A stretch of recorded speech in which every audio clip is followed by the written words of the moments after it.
was like, why do I need this? So I gave it to someone who I knew would really appreciate it. He's probably rich now. You're still working and he retired. I know. Damn it. I've made all the wrong choices. Welcome to Millennial, the home of pretend adulting and real talk. I'm Andrew. I'm Laura. And I'm Pamela. So real talk, y'all. What's been going on the last couple of weeks? In the interest of Trump trying not to get impeached for a third time after the 2026 midterms, if we get to have midterms, he's basically looking to stack the deck and squeeze out a few more House seats in Texas. And that's kind of created a shitstorm over the last couple of weeks in response to Texas basically trying to gerrymander their state and redraw districts that are more advantageous for Republicans. California governor and resident, crazy person that liberals tend to ally themselves with, ended up saying, you know what, California is just going to do the same thing. So we're going to try and eke out 5 more seats for Democrats. And thus the tit for tat of nationwide gerrymandering continues. Yeah. And as we're recording tonight, there was a breaking news push alert that came across my phone. The Texas House passed the maps intended to help the GOP pick up those seats. But where does this end, Laura? Because you mentioned tit for tat. I mean, Texas does it. California does it. Another red state does it. Another blue state. Where do we net out at the end of this? Well, unfortunately, no matter who's doing the gerrymandering, it is a form of voter disenfranchisement because you're literally drawing districts to be partisan and help one party or the other win. Both parties do it, although I'll give it to Republicans. They're better at it than Democrats are. And what is kind of scary here is that Republicans have the advantage when it comes to gerrymandering because there are just a lot more states available to them to do this in, because it all comes down to state laws and state constitutions around when and how you get to redraw your districts. And a lot of these Republican-led legislatures for the last decade and a half have been working overtime to take over these functions for their states so that it's a lot easier to do this. In California, for example, Gavin Newsom's trying to do this, but he doesn't just get to do it. They're putting it up for a vote. So the state is going to have to vote on this November to decide whether or not California can actively and openly gerrymander to try and combat what's happening in Texas. And the problem here is the key states to keep an eye out for ahead of 2026 are mostly red states. So it's Texas, Florida, Missouri, Ohio, and Indiana. And the only blue spots of hope are California and New York, which, again, they're big states. So those could be some big gains. But if you're looking at, 5 red states doing this versus 2 blue states, it's not the best math for Democrats. Yeah. Even if Illinois somehow got involved here, are they not in the running to consider you know this? what? They are. They are also in the running for this. I left them off my list. J.B. Pritzker is a baddie, so I could see him doing this. Yeah. Britt, who's listening live on our Discord right now, actually chimes in about Indiana. She says Indiana is considering it, which is nuts because we were already gerrymandered as fuck. They have 9 out of 11 congressional seats and a supermajority in the state house. Yep, totally. And when you look at some of these states and what the current spread is in terms of their numbers of the opposite party holding seats, they're already kind of low. So it just feels like a race to the bottom ultimately. And at the end of the day, voters lose. Yeah. Is what it comes down to. Gerrymandering is bad no matter who does it. But I agree with Gavin Newsom that Democrats really can't clutch their pearls about adhering to norms anymore because that's just not the world we live in. we have to fight fire with fire, I think is what's being said. Yeah, we can't sit here and be like, oh my gosh, how could they do something, such a thing? How could Trump have said such a thing? How could he have done such a thing? How could he put 28 hats in the gift shop in the Oval Office? Like, we just have to fight back. Like you said, fire with fire. Yeah. I will say, it could, I think this serves Republicans better than Democrats, but I will say, just thinking about states like Florida, where you have larger minority communities that went for Trump in 2024 that are now, unfortunately, having their fuck around and find out moment and realizing that they're not special.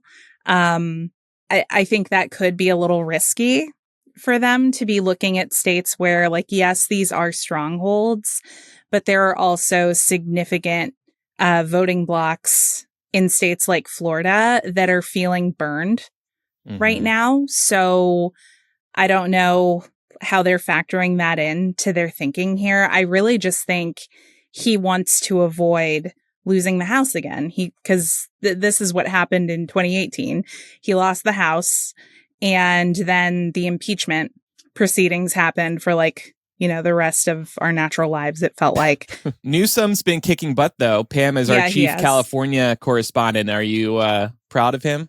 Yeah, I mean, listen, I think that what you said before stands here. It's like if it takes, somebody like Newsom playing their game, then I'm all for it. It's not really deterring from the task at hand. He's just got a kick-ass social media team that really knows how to play the game. So, I mean, why not? Yeah. And it's really funny to see how conservative media like Fox is now clutching their pearls over this. It's like, do you guys not see? Right. You don't like what your guy is doing. Right. Right. Exactly. So for anybody, and just to catch everybody up, just in case, Newsom's team has been basically talking like he is Donald, talking in the style of Donald on Truth Social, but on Twitter, I think primarily Twitter.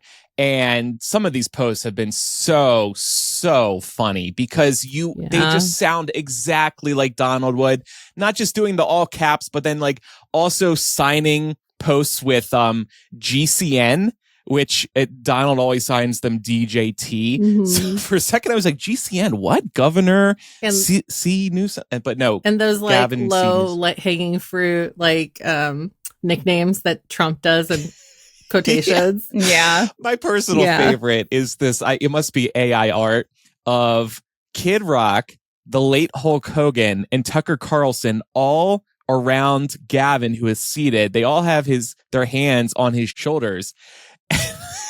Hulk Hogan has angel wings and a halo. And the caption is just, so nice. That's exactly what Donald would do. Share some stupid AI art of Jesus over him. I think somebody was some conservative replied and they were appalled. Yeah. And didn't they reply back oh, my bad? And it was just a picture of Trump as the Pope. Yes. That he had tweeted. And the White House had retweeted that. Had retweeted it, yeah. Chef's kiss. Excellent work. Yeah, the team over there is doing a good job. It's just giving us some much needed laughs and hope, I think. It's nice to see a clear leader right now on the left. I feel better about Newsom in recent weeks. I haven't really ever been a fan of him. I have found him a little too slick for the national stage. I don't think he really resonates with people, but this stuff is winning me over. I really feel like slick is what you need on the public stage at this point, though. He can't be grassroots and try and run for president, unfortunately. That era of politics is far beyond gone. So yeah, my thing on Gavin Newsom is I wouldn't say that he's exactly who I'd want. But sometimes that's not what it's about. And I think if we can learn any lesson from Republicans, it should be that sometimes you have to get in line if you really want to move the needle. I tend to agree. I feel like he comes across a little greasy sometimes. Yeah. Like he could be Harvey Dent, you know? Yeah, exactly. But- well, like people joke around that he is like the Joker. Right, that, he's like, a villain, but he's our villain. Yeah, exactly. He's a psycho, but he's ours, you know? Yeah. Yeah, I've heard a lot of people say that. And I've also heard, I don't know, Pam, you might have more thoughts on this, but I hear people say a lot that the only thing Gavin Newsom hates more than homeless people is Republicans. Because he's really been cracking down on like homeless encampments in California. Yeah. Mm-hmm. And is that a move towards running for president? I don't know. I mean, like, yeah, but I mean, like, probably not in his favor. Oh, not really? the hatred of Republicans, but I think that clearing out of encampments. I mean, like the clearing out of encampments is a double-edged sword when you look at like I think the left and liberals in general, because on one hand, like, does everybody want like cleaner streets? Yes, but on the other hand, liberals especially have more of like ethics and compassion come into play a little bit more into the game, and so they're also not going to want to see encampments being completely torn down because those are still people in their eyes, unlike with Republicans, you know. A lot of times, like if a Republican governor was doing the exact same thing, the conservatives would be like, hell yeah, brother, like kick them all out, you know. So oh, you quoted the late Hulk Hogan. That's so sweet. there you go, where it's all coming back he around. really is looking out for Newsom. Well, it is a big challenge for someone like Newsom on the national stage because it's like nearly a quarter of the nation's homeless people are in California, which is not a great statistic for a California governor trying to run for president. So I am sure that's been a motivator for him. You know, obviously we may all have thoughts about the methods here, but I think that's what's at play. Well, like Kamala did this time last year, this is getting me excited again about being a Democrat. I mean, is it anything that's like super meaningful? These tweets? No, but again, it's given some much needed laughs. It's kind of uniting the party. This kind of reminds me of Tim Walz was doing the whole "they're weird" thing. The right is weird. They're a bunch of weirdos. It really resonated with people. I think this stuff that Newsom is doing, Newsom's team is doing, is resonating with people. We just have to see if it lasts. Because remember when we were all hope scrolling last summer? Those were the days. Yeah. So I'm just saying. All right. Well, we're going to talk about Labubus coming up in a few minutes. But first, this show is brought to you by listeners like you, Boo Boo. Thanks to recent patrons, including Brett, Catherine, and Kayla.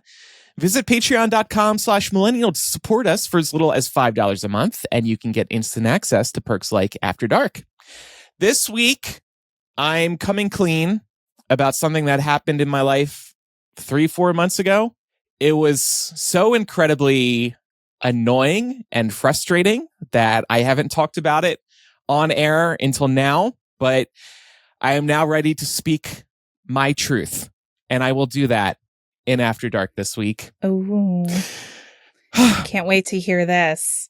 If you want to hear Andrew speak his truth, visit patreon.com/millennial and get started today with a 7-day free trial to check out all of our bonus content, including this extra spicy, I'm guessing, episode of After Dark that's coming up. And if you sign up for an annual subscription, you will get 15% off your membership, which equals 2 months free. We like free stuff. Other ways to support us include visiting shop.millennialshow.com, which is where you can pick up official show gear. You can also tell a fellow millennial about the show and make sure you're following us on your favorite podcast app. We're going to take a quick break, and then once we get back, we'll talk about the Labubus and the Fufus.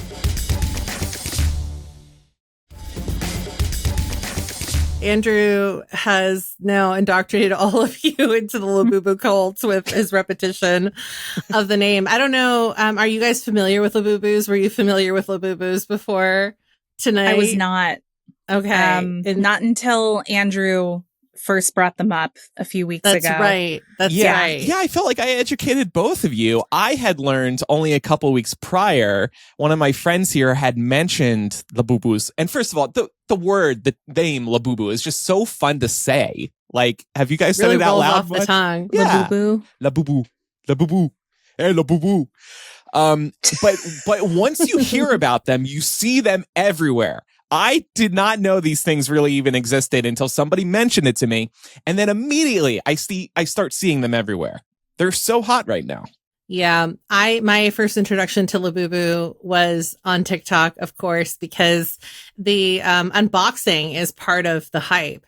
Mhm. And we'll get to that in a little bit. So to give everybody a little bit of background here in case you have no idea what Labubu is, they're these part vinyl, part plush figurines. And the characteristics include these fuzzy bunny ears. They have large eyes and they have this creepy pointed tooth grin that kind of stretches across the front of the face. And per the toy's official lore, this is something I didn't know before I was prepping for the show, by the way. They are a tribe of mythical female elves called the Monsters, and they live in the Nordic forests. So there's your backstory, your Labubu lore per Vox. Wait, so like, Who knew? is that actual Nordic lore? Or I don't did think they just so. make it up? I think Okay. they just made it up. I assume Okay. they're kind of inspired by Nordic lore, but I don't know that for sure. I don't think so. I don't think I've Okay. ever. I mean, like, Alright. I'm not an expert on Nordic lore, but that's usually like Vikings and Ragnarok and Thor. So Labubus come in a variety of styles. They have like larger ones, smaller ones. There's full plush ones. There's actual like collectible figurines, but the ones that have really taken off specifically are the pendant variation. They're about like, I don't know, half a foot tall, and they come with a sewn-on ring. So they're designed to be clipped onto bags and belt loops and more. And that has kind of made them the hottest accessory right now. Yeah. They retail for about $30, but drops sell out in seconds, which also means that there's a huge secondhand market for them. And I believe that last year or this last June, one was actually sold at auction for $200,000. So that really What? kind of like, Yeah, I added thought it was fuel a to the steal. fire. Right. You really had to get your hands on that Labubu. Yeah. It's also completely increased the overall value of Pop Mart, which is this store that owns the exclusive rights to sell Labubu. So any other store that sells them is selling them off market. But according to Business Times, they actually are now the third most valuable IP company behind the Walt Disney Company and Nintendo, specifically as a result of the Labubu craze. That's crazy. So that kind of gives you a really good idea of just how much money they're making off of this. I saw this morning, actually, their stock popped because the CEO of Pop Mart announced that they're going to start doing, or hinted that they're going to start doing like mini Labubus. So this, what I'm holding up right now, but I guess half the size. I don't know why that's enticing to people. I guess it's just a whole new Labubu line. So I like, mean, You can fit more of them on your purse. yeah, It's a purse charm. yeah, and easier, right? And easier just to carry around in general. Like this one, not too. I'll explain how I got this one. There's a good story with this. But yeah, this is big. This is a lot to carry on your purse or your belt, I think. Yeah. I was also really interested in like figuring out like where exactly the craze started, because these have actually been around since 2024. So it's like, you know, it kind of takes a while sometimes for things to pick up steam. And then when I read up on why they became super popular, it all kind of made sense, because as with a lot of things that get trendy on the internet, you can thank K-pop for establishing the Labubu craze, and specifically Blackpink's Lisa, who was seen sporting a Labubu keychain, much like what Andrew just held up. If you're watching the live video here, she had one on her bag, and it kind of took off around Asia, and other celebrities have since followed suit. Rihanna, Dua Lipa have both stepped out with Labubus on their persons. And you have a note too about another big I celeb. saw so Gaga was gifted one from a fan, I guess during a concert, and then she was spotted wearing the Labubu on her purse or whatever. So that's another major celebrity. This isn't like the biggest celebrity, but I know like it's the hot fashion item right now. It's hot Labubu summer, I guess. Yeah. Sam in the Discord is actually saying that Mall of America is getting a Pop Mart soon because of this fad. So that kind of feeds into your hot fashion accessory. And I wanted to add too that Vegas just got, I don't know if it's the first Pop Mart, but they got a Pop Mart a month or two ago. And the grand opening, the line was around the block because I guess they were going to have Labubus available opening day. And people were perplexed as to why people were waiting in line during peaks, Vegas summer heat to get something from this random store called Pop Mart. Yeah. Yeah. So let's move into why they're so popular. I know that Andrew has a theory. Well, first of all, it's the mystery box element of it. It's exciting to open one, I assume, and not know which one you're going to be getting. There's a few different series, and then each series has different colors, and maybe there's some different faces as well. But they're also just kind of ugly cute. Like when I first saw these, I thought they were ugly. And I think a lot of people still feel that way with like the gremlin teeth, but they're growing on me. I'm starting to understand that these things are kind of cute. Do you just looked deep into your Labubu's eyes and you became a convert? Love me. I like the extreme close-ups of Labubu. Love me. Do you two think I'm cute? So wait, I have a clarifying question. Are you saying that you don't get to pick the Labubu that you're getting? No, bitch. Yes. The Labubu chooses you. Yeah, so you can pick like the series it comes in. There's like different like groups of Labubus. Yeah. Kind of like I don't know. I was going to try and make a Pokemon analogy, but it doesn't work. But it kind of does. Like, like you have like water Pokemon and fire Pokemon. Yeah. You could pick from like the water series, for example, or the fire series. But like, okay, if you already have one from the water series, let's say, and you're trying to get another one and you end up with a duplicate, is the idea that you're just supposed to like sell it? Yeah. I think that's why the secondhand market is getting so big. See. Yes. Okay. And I'm glad that you... Oh, go ahead. Andrew. I just wanted to add that I learned in this Vox article that in each of these series, you have a chance of getting 1 in 6 of these colors. But then 1 in every 72 is a special color they don't even advertise. I didn't know that until today. That makes me want to get a real Labubu. Take my chances. I heard you were on the hunt. Have you been successful? No. So in the local Facebook group, I see allegedly authentic. There's a huge Lafufu market too, and that's fake Labubus. And so I don't know if these are real. They claim to be real. The Labubus I see for sale. I haven't acquired a real one yet, but I would like to. I am falling for this. It's exciting. It's like Beanie Babies. That's what I was thinking of. Well, and when you brought up making the smaller models of that, it reminded me of the teeny beanies that they like put in Happy Meals. So do you think? Oh yeah. Do you think they're going to try and do something like that? Or that would be huge. I don't know, because Pop Mart technically owns the selling rights from that they have from the artist, so they would have to make like a 3-way deal, I think. But it would be smart. They could get McDonald's in there. Could you imagine the line for Happy Meals? That would be. Well, I just remember how people went crazy for those teeny beanies. Yeah, back when they were a thing. Me too, and they were. First of all, they were not regular Beanie Baby quality. No, they were not at all. They were not. They were not as soft and cuddly. Well, and McDonald's has had some hot partnerships in recent years. I'm pretty sure they were releasing exclusive Pokemon card packs in the last year or two. But that also just reminded me, Pokemon partnered with Burger King back in the day. And you got a random Pokemon inside a Pokeball. I did that as a kid. That was one of the most exciting things ever. I remember that. Yeah. I know that McDonald's has done really well doing these, like, they haven't done one in a while, but like the branded meal collaborations with artists, different artists. I don't know if y'all have paid attention to stuff like that, but yeah, they made a killing off of that. Grimace's birthday. Remember all that hype? Or like, I think, oh my God, why did I just blank on the name? Oh my God. It's like, they're huge too. Also K-pop boy band. butter. BTS. There you go. BTS had a McDonald's collaboration. Did you like my train of thought there? I did. I love that's what I was cracking up at. Yeah.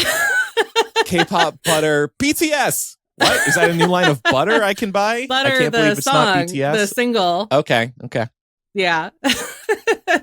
Anyway, so I mean, like, I feel like they would be primed to do that, but who knows? It depends on how closely Pop Mart wants to keep that partnership to the chest, I would think. And right now it seems like they're doing just fine. Yeah.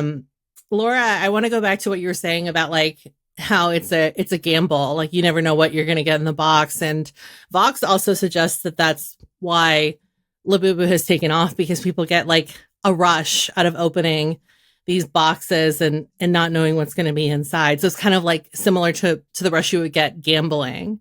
Yeah. And that kind of also reminds me of Sunny Angels, which were also super huge for a while on TikTok. The unboxings for those were really big because it has that element of surprise too. Yeah, I can relate to this insofar as like when I was a kid and I was super into Pokemon cards. Yeah. And you would go buy a pack, and I think each pack had like 11 cards in it or something. You didn't know what you were going to get. So sometimes it was like this wonderful surprise and delight moment when you actually got something good. And then other times it was like, fuck, half of this pack is energy cards and a bunch of like starter Pokemon that I already have a million of. Yes. So energy cards were so depressing to get. It was like coal for Christmas. Because I didn't, and I think many did not actually play the Pokemon trading card game. You just were collecting the actual Pokemon. So yeah, energy cards sucked. It's those things. It's the mystery element. It's the cuteness for some people, the colors. It's the limited availability too. That's huge. I mean, these are a little hard to get. If it was easy to get a real Labubu anywhere, maybe it would still, I don't know. That limited availability, I think, is a big driving factor. And I will just warn everybody right now, if you are curious about getting a Labubu, if you see any for sale out in the wild, there is a very high chance it is a fake. That's the other thing here. I would look into like how to tell if it's legit or not, because when I was at the mall over the weekend, a lot of those, like they have the kiosks in the middle. So many of them had the Labubus, but like locked behind glass, which I feel like doesn't really mean anything. Like you could really put anything behind lock and key if you wanted. Yeah. And I was just thinking like, I mean, like, I was thinking maybe I should go over there and like buy one for the show, and then we could just like open it here and see what we get. But then I was like, what if it's a fake and I end up with a Lafufu? Well, you would have been duped. So I heard from my friends who initially told me about Labubus. The way to tell if it's authentic is if the tag has a QR code on it, and then the QR code goes to Labubu or Pop Mart's official site. Obviously that sounds really easy to replicate too, so I don't know why the fakes don't do that.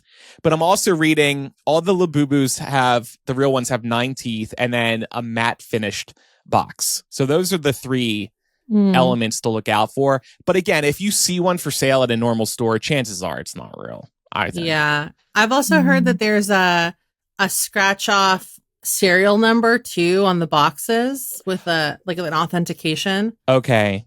Yeah. I saw that recently on a TikTok because some guy was like, I'm meeting a Labubu like reseller in the sketchy part of San Francisco.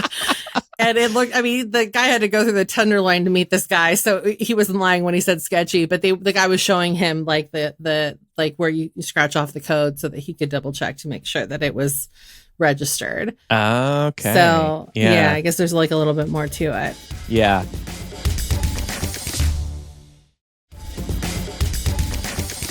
Andrew, you've bought into the craze officially. Is that what you've announced today on the show? Well, okay, I've bought into the craze, but I have not spent money on the craze. Yes. So, you're correct. So, like a week after my friend introduces me to Labubu, again, I'm seeing them everywhere. And me and Pat go to a bar. And we're sitting at the bar, we're eating some burgers. and there's somebody next to us, and they got a Labubu clipped to their bag, as so many people do. I'm like, oh, there's yet another Labubu, shocker. He gets up, he leaves. I'm not really paying attention to him leaving. And I look at where he was sitting. His Labubu is sitting right on his bar chair. And I thought to myself, well, I've been seeing them so often. If he doesn't come back, I'm taking that Labubu. And actually, initially, I didn't think, well, it would like crossed my mind.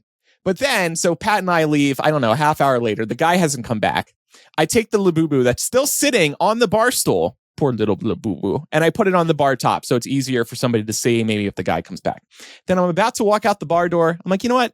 I'm taking that thing. He hasn't come back. It's probably a fake. I'm taking it. So I took it. And this is my Labubu. It's just like a white gray. It's not, and excuse me, it's not a Labubu. It's a Lafufu. It is not real. It does not have a QR code. This is my little guy. And he's actually been sitting in my shot background for a few weeks now. So yeah, I saved a Lafufu's life. Do you two think you'll jump into this craze or what? Have I influenced you? No. Really? Sorry. No, I don't get it. I'm sorry. I haven't been sold. Am I just not fun? Am I just like, I'm cold-hearted and boring. I think that's the issue. Okay, so here's my whole thing with like anything collectible, because I feel like it's really easy to go like down a slippery slope real fast. Yeah. This is my thought with Funko Pops as well. Like, do I think they're fun in theory? Yes. But then I think about like, where would I put them? Because I don't have an infinite amount of storage. Like if I get really into in your camera Funko Pops. Yeah, don't collect Labubus, but I think everybody should have one Labubu. Everybody should have one. Yeah. Okay. I sound like a Pop Mart investor. What does it bring to your life? Like, I want to know. Sell me. Sell me on it. I'm down Andrew. with the kids. That's what's it's bringing to my life. People look at my camera shot and they're like, oh, he's trendy. He has a Labubu or a Lafufu, so he's down with current trends. Right. No, it doesn't bring anything. Yeah. Honestly, if I had an official one, I would probably make it an accessory. Maybe I'd put it on my hiking bag, or I would, I don't know, put it on my man purse. That's kind of cute. And you could take a picture of it at the top of the hiking point you go to. Yes. It's like Labubu took a hike. I don't know. She conquered. Yeah. Forget about the Nordic forest. Back to the forest. Yeah. Labubu always wanted to explore Nevada forest. Forget Nordic forests. And here they are. I'm opening their eyes to a new world. I will say it's your super desert cute. Labubu. I think they are really cute when they get dressed up. I haven't They're seen them dressed so up. adorable. Like there's I have costumes not for the seen Labubus? that. Oh, you got to shop around. Okay. Pam, Like, what do they wear? Oh, anything. That's the fun. Okay. Labubus are down for any style you want. Pam, you sounded like you were kind of like considering getting one. I was going to do it as a bit for the show. And then I was like, I don't want to spend money on a fake Labubu, you know? Yeah. I didn't like, because the whole point is like, it would have made more sense if it was just real. Yeah. But I mean, like, I don't know, like, what does it take for you all to buy in? Like, Andrew, is it just like the internet craze of it all? Is that what really gets you? You want to be part of that world and part of be included. That world. Yes, that and the limited availability. I am a sucker for that type of thing. All right.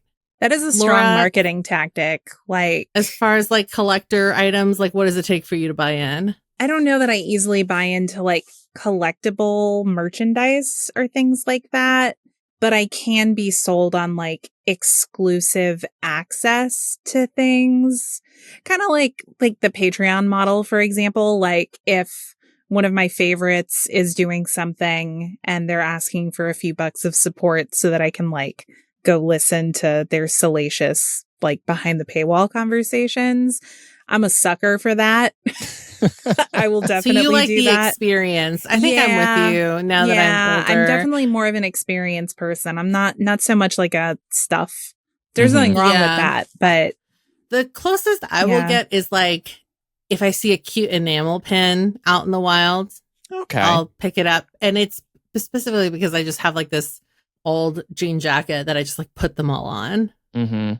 So there's like a place for them. My whole thing now as an adult is like, where am I going to put them? Yeah. If I start collecting. Yeah, pins are very easy to have a lot of, and the prices aren't terrible. Yeah, and but also, that's another huge like collector market. You know, Disney does the blind buys for pins too, and those collectors go crazy. Yeah. Like the traders are insane. I used to be really into collecting Disney Vinylmations, and they were like kind of mini. They were mini, like 2 to 3 inch dolls, all Mickey Mouse shaped, but they were all painted differently. And it was like Labubu in that it was a mystery box. There was a certain series, so let's say a Toy Story series, and then you don't know which character you're getting until you open the box. And I was addicted to this for a while. I mean, Pam, I think you saw my collection firsthand. I still have a lot of those Vinylmations, but they're worthless now. And I was really bummed because Disney just like gave up on Vinylmations. You could trade them in the parks too, which I thought was super fun. But all that's, they gave up, and that really annoyed me because and many other people were very invested in those. At least with Funkos, like it covers all fandoms. Yeah, you know. That's true. That's what stood the test of time. Do you know what else gets me? I just thought of something else that I actually do get every year is the Hallmark usually has collections of Christmas ornaments. And this is something that my mom started doing for us when we were little. Like she started for my brother, she did Hot Wheels, and for me it was Barbie. Aww. And so now like the Barbie one went for like a long time. And so now I have like this like Nutcracker collection that's going, and I just go like every year day after Christmas and go pick up the ornament from that year. Oh, because it's on sale by that point? Yes, except for this last year. And now I'm realizing I'm going to have to go early because the line for this like one collection of ornaments was out the door. Oh man. I think it's ornament called like inflation. Yeah, they're really cute. They're like little nutcrackers. I think they're called like Guardians of the Forest or something like that. Ooh. And every year it's like a different themed. Guardians of the Nordic Labubu Forest? Right. You know, I will say something cool. Camille in our Discord is pointing this out. She says one of my best friends has made an entire wardrobe for her Labubus so they can match. Apparently this friend is incredibly crafty and sews it all herself. So that's so fun. I mean, I see the value in like the creative outlet side of it for people too. And like, I don't know if it brings you happiness. Like, I don't know. I think it's fine if it brings you happiness. 100%. I'm just looking right now at these, by the way, these Noble Nutcrackers. Somebody has the set, the whole complete set on eBay right now for $630. Whoa. Jesus. It's like, do I want them that badly? Should I sell mine for $630? I mean, well, I don't know. How much do they mean to you? I think that's the question. No, they appreciate higher than that because my Barbie collection is like, I'm sitting on a nice little nest egg with the Barbies. Yeah, keep holding on. I mean, hopefully that'll just gain value over time. The Hallmark stuff is really high quality stuff. And that's why it keeps its value. Yeah. I will say, as cute as I think Labubus are, as much as I celebrate the interest right now and how I think it's a hot Labubu summer, this is totally a fad. Nobody's going to be talking about these in like a year from now at best. It's not going to be a cool fashion item. It's going to burn out as quickly as it's risen. It's a stupid little trend, like, Beanie Babies. And so you think they've got another year? I'll say another year at best. Okay. All right. Everybody's going to realize that they are actually pretty ugly, and nobody's going to have any idea why they were collected them to begin with. Yeah, I don't know. I could also see them having a resurgence later because I feel like that can happen with some collector's items where like they go out of fashion and then they're back all of a sudden. That's a good point because I brought up Sunny Angels earlier on in the discussion. They actually initially came out in 2004. So they've been around. It's just that they were having a moment this past year. And I think it bled over into last year as well. Mm-hmm. So yeah, you never know. Except for Beanie Babies. Beanie Babies are never going to be worth anything. No, despite what they told us. I remember as a kid, I had like a Beanie Baby guidebook that basically showed you how to check the authenticity to know if they were real Beanie Babies or fakes. And like estimating values that they would be worth in a few years. And like, it was all a bunch of bullshit. Yeah. Terrible. But yeah, we mentioned Pokemon earlier and Pokemon cards. Those have made a comeback. That's really hot market right now. Really popular to collect. So, dare I say, you never know. Maybe Beanie Babies could come back. Possible. If Pokemon cards could. Pokemon never really went away, but they're super hot right now. I don't think anybody would have guessed they'd still be this hot. Yeah. Well, and there are some Pokemon cards that absolutely have appreciated in value. And people are selling them for crazy amounts of money. Oh, yeah. Yeah, it always hurts too when you know that you had that card. If it's like an old card and you're like, damn it, Mom, why'd you throw away my collection? Man, I very stupidly gave my collection away to someone I worked with when I was like 23. I had my whole book and I was just like, I was trying to downsize my stuff. Like I was trying to get rid of stuff I wasn't using. And trying to be a responsible adult. Yeah, my book of Pokemon cards had been sitting in a box for like easily 15 years. And I was like, why do I need this? So I gave it to someone who I knew would really appreciate it. And, you know, he's probably rich now. I was going to say, you're still working and he retired. I know. God damn it. I've made all the wrong choices. I gave away my Pokemon cards. I went to grad school. This is just This is why you hoard. This is why hoarding is good, because you never know what's going to come back. If I was a hoarder, that would be my excuse. I'd be like, I don't know, maybe my Polly Pockets are going to be coming back one day and of great value. Well, listeners, let us know what you think of the Labubu, Lafufu craze. Do you have them? Are you collecting them? Have you been tempted? Did you just realize you actually have a fake? Let us know what you think of this craze. You can email millennialshow@gmail.com, or you can use the contact form on millennialshow.com, or you can leave a comment on Spotify or YouTube, or DM us on social, whatever is convenient for you. And if you enjoy this podcast, we would appreciate a review in your favorite podcast app. Time for some recommendations. I'm always looking out for a really good, fun, easy to learn card or board game. And on TikTok recently, this game called Flip 7 has been getting a lot of attention. It bills itself as the greatest card game of all time. I don't know if I would go that far, but it's a press your luck game where you press your luck by getting dealt cards without revealing the same number twice. You try to collect 7 cards, each with a different number. And then if you don't repeat any numbers in your round of 7 cards, you get to bank those points, and then the first person to reach 200 points wins the game. And there's some other surprise cards in the deck to shake up the gameplay. It is a lot of fun. I've played a few rounds of this at this point. Easy to learn. Again, it's press your luck, so there's that risk element too, and there's the excitement or the disappointment that comes with pressing your luck. Takes about 20 minutes to play around, 3+ players. Check it out. I want to recommend that everyone go ahead and check their voter registration status if you're living in the United States. So along with the fact that there's all this potential gerrymandering bullshit happening, at least in like 7 states right now, a number of states are beginning efforts to purge voter rolls ahead of next year's midterms. I know my home state of Georgia is one of those. So now is a great time to check your voter registration status to make sure that you are still registered. And if you're not, you have time to get re-registered. So you can literally just Google like my state name voter portal, and it should take you right where you need to go.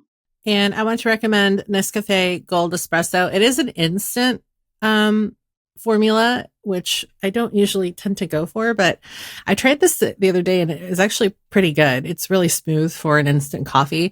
And I just really like having this on hand to make like iced espressos in the summer, or iced Americanos, or an iced latte if you want a little treat. It's $12 for the canister, so not too expensive. And the serving portions on the back, I think it's like 1 teaspoon is 2 ounces of espresso. That seems pretty accurate going based on like taste and color and stuff like that. But yeah, it's great to just have in your pantry if you want to make a quick iced drink and you don't want to be investing in like extra machinery. So I would check that out. I can't believe Pam's recommending an instant coffee, but all right. instant coffee has gone, like, there's some fancy instant coffee. Yeah. And I will say that, like, especially when you get out of America specifically, instant coffee is like the way of the world. Oh, okay. Well, yeah. shit. So I grew up drinking instant coffee at my great grandparents' house. Okay. Yeah, when I was in college, I had a roommate from France, and she would always bring the French Nescafe, the instant stuff, and it was actually pretty good. Yeah, Nescafe is it's got a good reputation. All right. After Dark starts in a moment for patrons and Apple Podcast subscribers, where I will be finally sharing my truth after months of just shock and awe. Thanks, everyone, for listening. I'm Andrew. I'm Laura. And I'm Pamela. Bye. Bye. Bye.